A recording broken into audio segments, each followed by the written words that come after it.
Hey, welcome back, YouTube. Never been to this spot before. I'm trying to figure out how the hell to get myself turned around.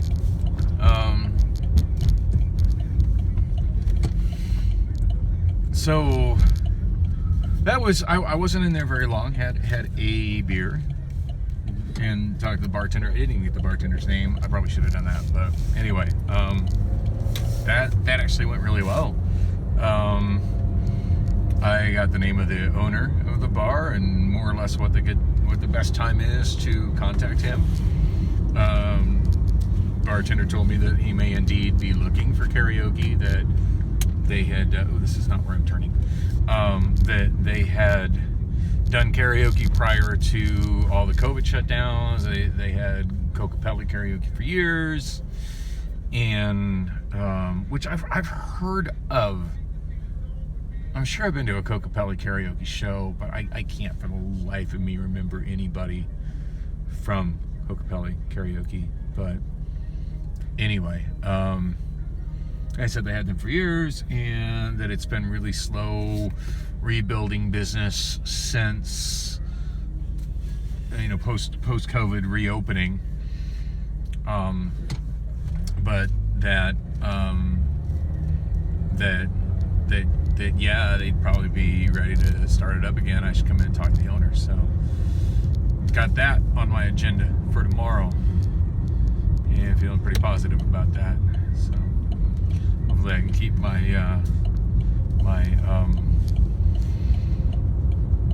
mental state up, because God knows when I got up today I was not in a really good place, and I was so depressed that I functionally lost a couple of days this week.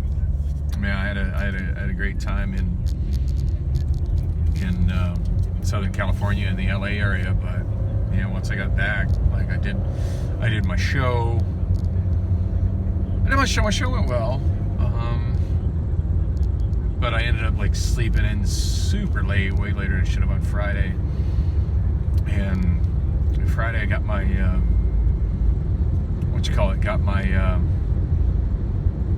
I got to Bullock's pretty late, got my stuff bundled up, didn't really get much done as far as working on music, and then went to Jay's Cocktails just to kind of see how that was still happening, and I've been meaning to vlog about that, but I don't know, I might have mentioned that. I do remember doing a vlog between Jay's Cocktails and Monkey Pants in Tempe. Went to Monkey Pants to see an old friend of mine that hosts karaoke over there, and had a good time, sang a couple of songs. But I mean, obviously I'm not trying to take over her gig, But anyway, Saturday night was pretty good, but actually it's Friday night. Sorry, Friday night was pretty good, but just the depression hit me on Saturday and Sunday, and had I not thought, and I didn't, by the way, I didn't have a therapist appointment today, but had I not thought I had a therapist appointment and was just feeling like I would be such a piece of shit if I was using government healthcare for therapy and just fucked it off and didn't show up, like I likely wouldn't have got out of bed today. So it's actually translated into a pretty productive day. Got all my eBay orders shipped. Granted, a couple of them were a little late, but got them all shipped, and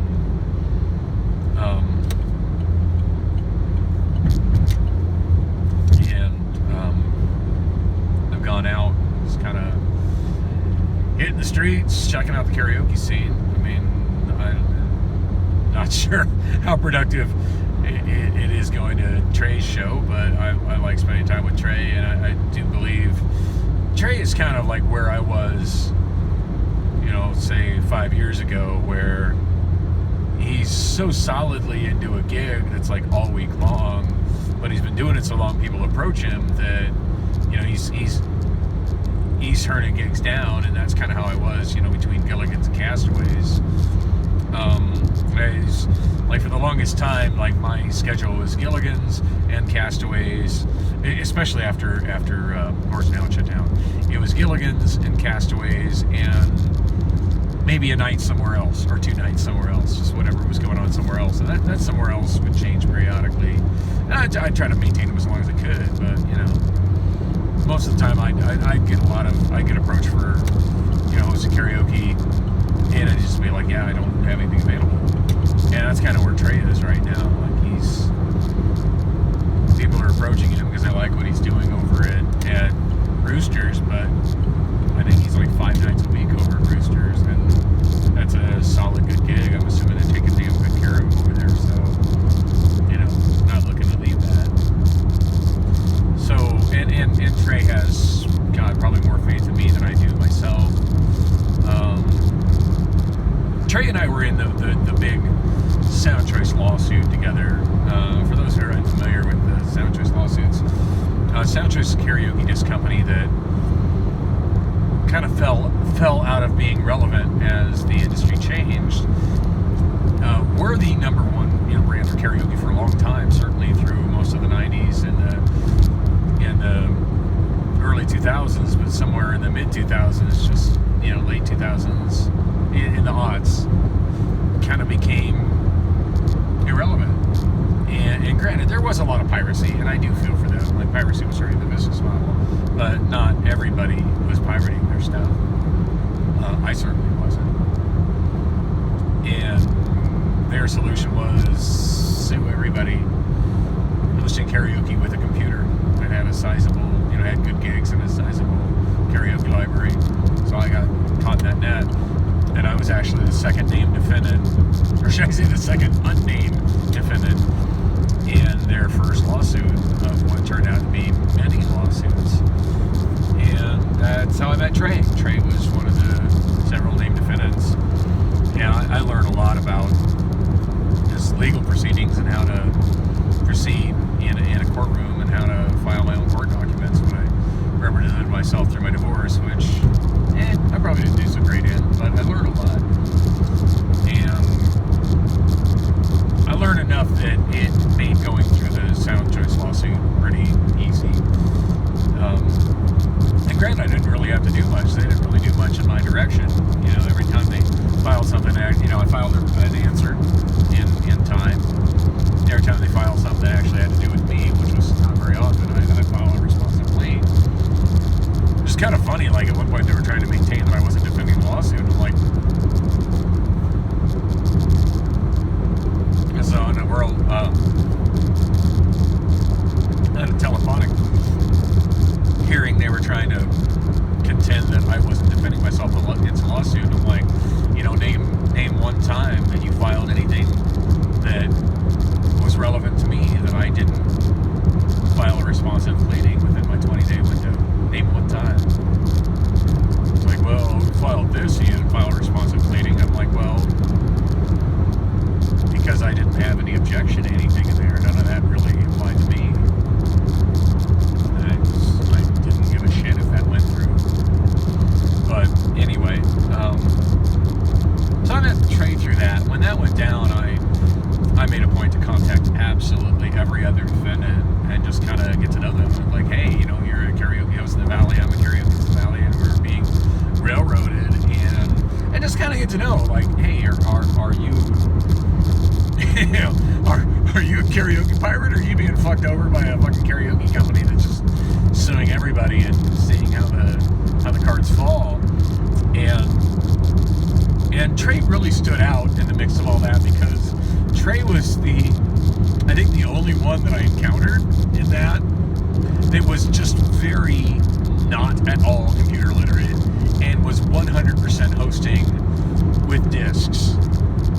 And was really not tech savvy at all, and he didn't even really have that big of a library. It was just 100%. He had 2 CDG players and some binders of discs, and at that time, equipment that could be looked upon as archaic, and but he had a good sounding show. He was doing this show like at this hotel. It was this hotel lounge in downtown Mesa. I forget the name of it. and I just had an absolute blast when I went to his show, and he was really freaked out about the thing, because it's not. So let's face it, like, nobody's getting rich hosting karaoke, and he didn't have the means to. In fact, I didn't think he had a driver's license at the time. He lived nearby. He didn't have the means to. Didn't have the means to hire a lawyer. Didn't have the means to fight this, and was all freaked out about it. And he's just like, I'm not doing any of those things they're accusing me of. And I'm like, yeah, I see your karaoke rig. You're most definitely not doing any of that. You're rocking karaoke like it's 1996. And so I just 100% had his back. And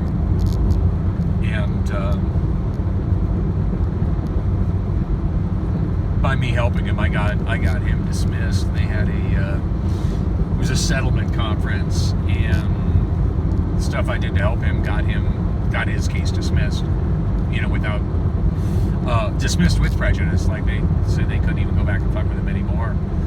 And Trey and I have been pretty much friends since. We lost touch for a while. It was actually pretty exciting when I maybe 3-4 months ago when I ran into him over at Roosters. So I've been trying to stay in touch with him, and he's been trying to throw me a gig. Like, he kind of overhypes me anyway. He's like, that's Dan. He's the best fucking karaoke host in town. Like, and I do believe, like, he has my back, and he will try to help me get working again. So anyway, so that spot I just pulled into is called the Trough. The Trough. I don't know how to pronounce that word. That's awkward. Yeah, he's. It feels like it's a really good lead. Hopefully maybe that'll work out for me. And I'm sure I can use him as a reference and say fabulous shit about me, even though he's only actually been to my shows maybe 2-3 times. Anyway, it's so time and date for those trying to keep this shit straight. If anybody actually cares, it's Monday night. This is actually my fourth vlog this Monday, assuming they all get. I decide to post them all. It's 1:45, August 2nd, almost August 3rd. The last one, the tail end, I started it. It was kind of short. It's just as I was driving from Roosters to the Trough, and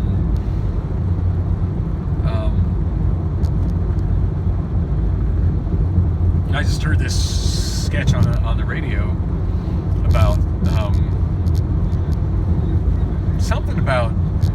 Oh yeah, there's a DJ talking to somebody. He did a phone bit where talking about how she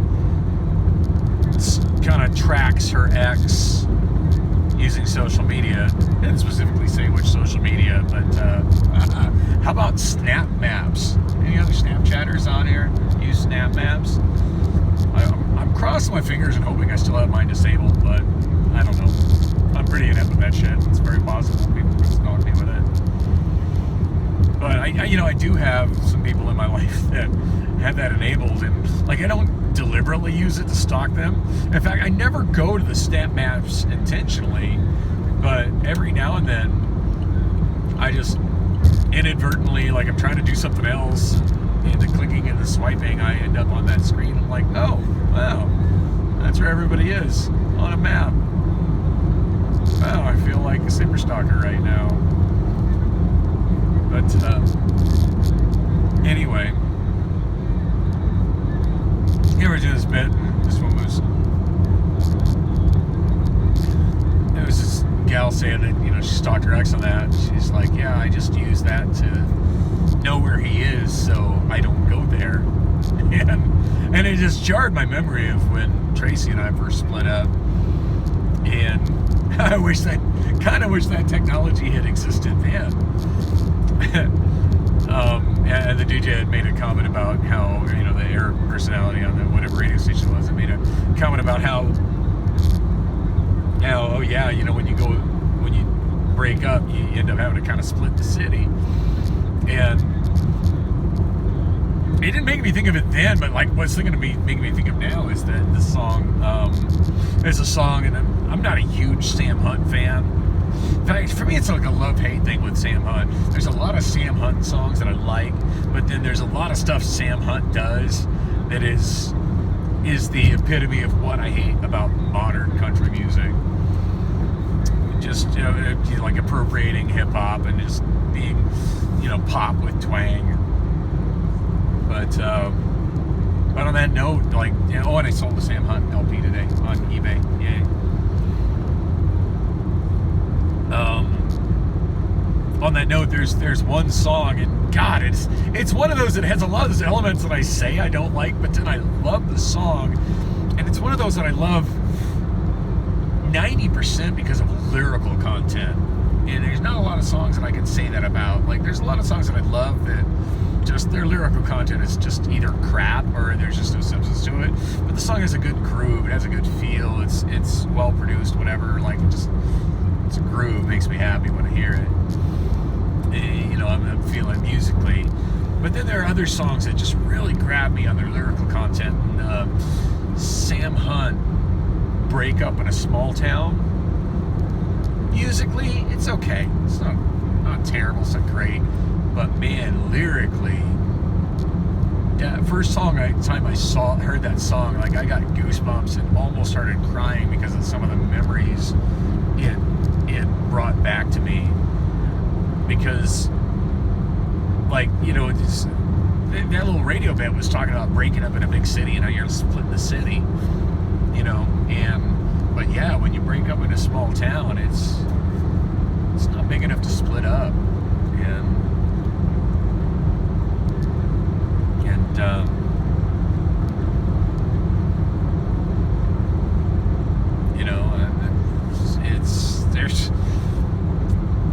I've lived in quite a few small towns, mostly in Wyoming, and yeah, like when things went sour, I had to get the hell out. Like running into X, and just, oh my gosh, if you don't know that song, listen to that song, Break Up in a Small Town. Those lyrics, for anybody that's lived in a small town and had somebody that they were very involved with, and then they weren't, and then she's with somebody else. Yeah, it's just not enough space. Somebody got to go, and somebody was always me. So, anyway, I promised I would finish the story about Tracy, and I'm going to try to do that because I'm almost to the end of the 60, and I'm meeting a friend of mine at a bar, and then we're going to another karaoke bar that a friend of mine owns at. Hopefully I get there at a reasonable time. I was way out on the east side. On that note, if I get the Trough, I don't think I'm going to get too many people that follow me from Bullocks to the Trough, or vice versa. But whatever, I'm taking whatever gigs I can get. I mean, hell, I was really hoping I could pick up Jameson's in Santa Monica. As a part of me would still love to get a gig in the LA area. But anyway, moving right along. I'm gonna finish the story. So anyway, I was talking about how does anybody even care? Probably not. But I had split up with Tracy, and I was madly in love with Tracy. Like, I've never been in love with anybody, and probably will never again be in love with anybody like I was with Tracy. I mean, I was convinced she was my soulmate. I was convinced that, I just felt like she was absolutely perfect in so many ways, in every way. Even though, like, looking back now, I realize how many girlfriends I've had since that were actually probably more perfect in many ways, that I just, I was young and felt it, and I just, I don't feel it anymore. But then we split up. I was just destroyed. I was out, trying to keep appearances and trying to keep my life going and trying to act like, hey, I'm still fine. And, and being that I owned, it wasn't really that successful financially, but it sure looked successful on the surface. But yeah, like I own what looked to be a successful cab company, and I was Dan the taxi man. I still DJ'd. I was, people knew who I was. I was out and about, and I ran into this girl that I had dated prior to Tracy moving to Phoenix. When I was in Phoenix, there was somebody parked in the dirt over there. Why is this guy going 40 miles an hour? Are you fucking kidding me? How lost are you, dude?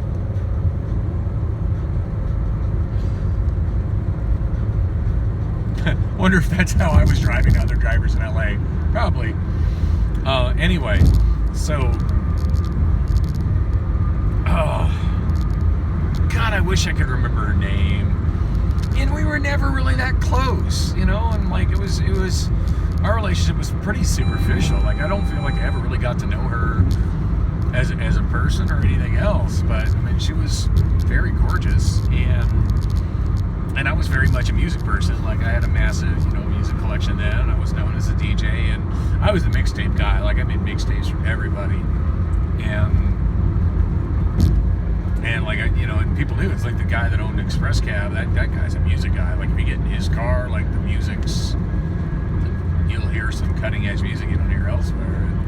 And I went to a lot of concerts. I got guest listed to a lot of concerts, which is crazy because I hadn't been in radio for quite some time, and my radio connections would still hook me up with, on the guest list. It's like, hey, this guy used to work for Y95, blah blah blah. He's a music guru, and it's crazy because I was young. I was only 25, Anyway, so I ran into her, and she was working as a writer for, I wish I could remember for who, but I mean, she was working as a music writer. Like, she did not have a job. And when I say that, I mean, she didn't have like a,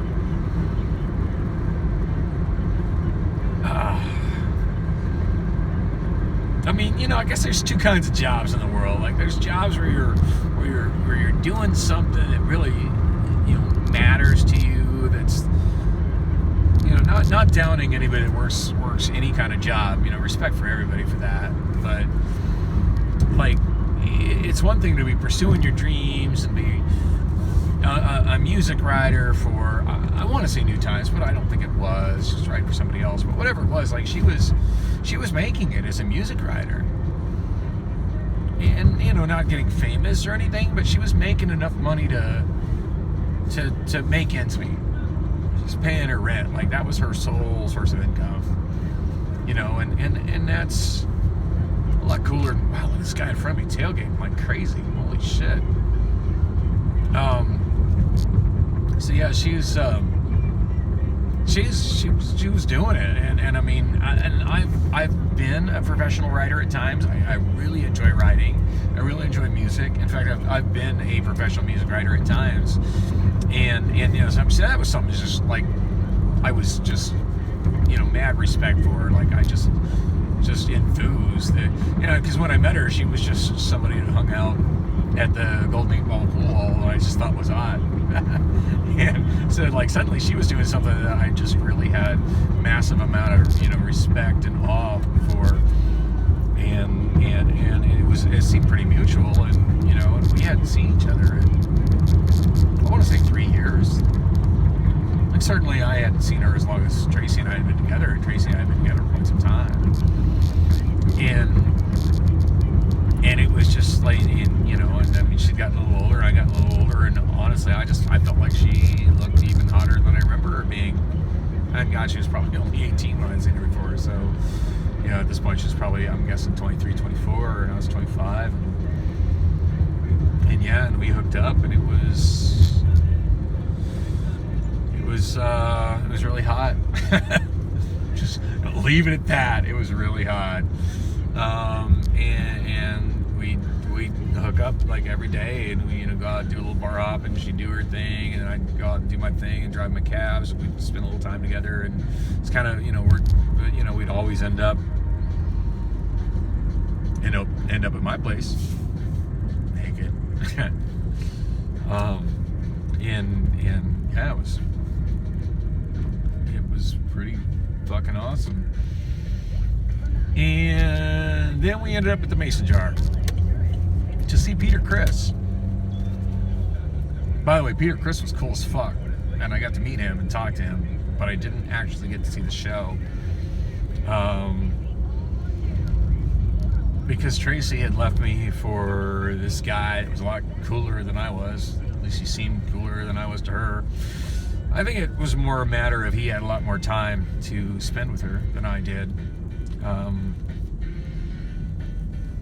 I put a lot of time into Express Cab, and then I put time into my DJ stuff on top of that.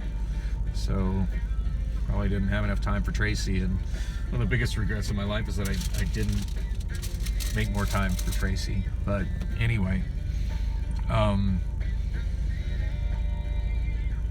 I wish I could remember that other girl's name. Loved her. But we showed up. We were gonna go see Meet and see the show of Peter Criss. I'm sorry, not Peter Criss, Ace Frehley. Oh, I'm not a big Kiss fan, have you noticed? But anyway, no, it was Ace Frehley. We're gonna meet and hang out with Ace Frehley. And I mean, he got introduced to me as a stand-in taxi man, local DJ, former radio personality. He owns a cab company now, so you need a ride. It's your guy. And I was there with at this point I think she's pretty much my girlfriend. We've been together for a couple of weeks, not very long. God, might not even been that long, but it was a pretty hot and heavy what was happening. And it didn't even occur to me that maybe the sound guy would be that guy that Tracy left me for. But when she showed up, I just emotionally fell apart. Which sucks, because I mean, I had I been a little more emotionally strong, I could have owned her on that, like, hey, look, I'm here with my somewhat hotter, doing something in the scene, and you're not really doing anything in the scene, girlfriend. And so, but yeah, just seeing her, all those emotions came to me, and I just fell apart. And God, I don't remember what all happened. I just remember it was bad. I had an emotional meltdown, and I left. Didn't get to see Ace Frehley's show. And my rebound relationship, which I was kind of excited about, and was somebody I was involved with and really was into prior to Tracy, that fell apart. Like, she's just like, and she was not wrong. She's like, you're not ready to be with anyone else. I'm like, nope, sorry. And I still wanted to kind of be with her, but she made it clear that she was just, I just can't really be with you when you're clearly really emotionally invested in somebody else. So anyway, that's how that ended. Wow, it took me 28 minutes to get to the end of that. Anyway, I still miss Tracy. Hell, I still miss that other girl, even though I can't remember her name. Still have no idea where Tracy is. And can't remember the other gal's name. I often wonder if she's still around Phoenix. Like, here I am in the same area. In fact, right now I'm a little over a mile away from where the Mason Jar used to be. Mason Jar is now Rebel Lounge. Oh. I mean, by now she'd be in her late 40s. Yeah. She's probably married with kids. Most everybody my age is married with kids, or they're married with grandkids. is what it is. Anyway, I'm going to meet a friend. I'm almost to my destination. But thanks for listening, coming along with me on the ride, and I'll like and subscribe, and there will hopefully be more.